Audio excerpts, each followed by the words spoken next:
Hey y'all, how y'all doing? I hope all is well. I hope everything is going well. And if it's not, it's going to get better. So today I'm going to be talking about dragon head locks. If I said it wrong, the right thing is going to be in the title of this video.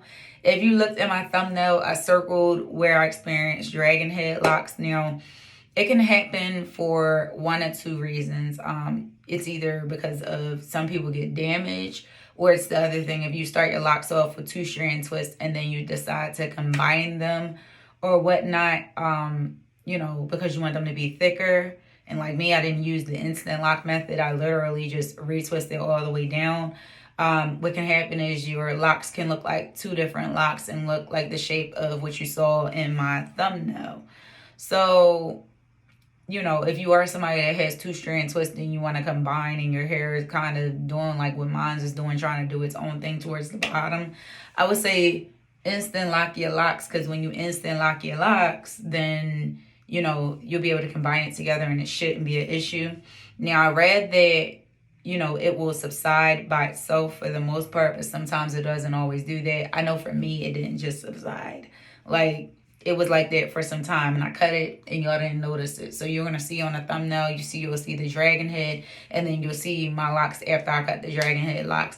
I literally cut it because I just didn't like how it looked.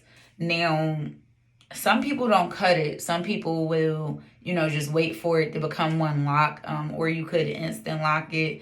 I literally just cut it because I was like, I don't like how they look. So, if you're seeing that that's exactly what's happening, that's exactly what's occurring, and, for the most part, you can either cut it, you can instant lock it, or you can wait and see if it will close up and become one lock on its own.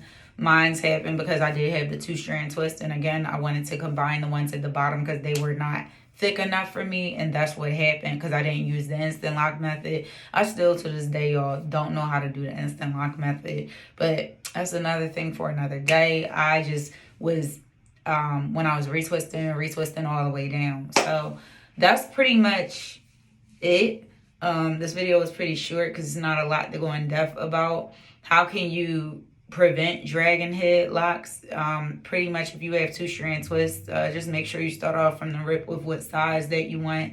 But sometimes people that do 2-strand twist locks and they combine it, their hair doesn't do that. So, it's going to be dependent upon your hair and what your hair shows you. Another thing is you might want to try a different route. Like for me on this side, I did interlocking all the way through for the locks, and so it's a full lock interlock. Some people just do the coils, but with 2-strand twist, it can be tricky depending on your hair. It's not any rhyme or reason. Sometimes it just happens that your lock could be trying to be 2 locks, like a dragon head at the bottom. And so if you don't want that and you don't want it to look weird, then, you may want to try a different way.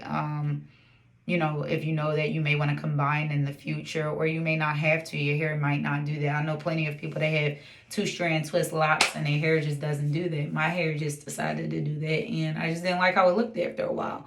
I did, because it was a lot of it looking like a dragon head, I did wait for it to grow out some before I cut it. Like, it wasn't too much that I had to cut off. Y'all never noticed that I cut it off because everything just grew back. So that's pretty much it. That's all I have for y'all, and I'll talk to y'all soon. Bye.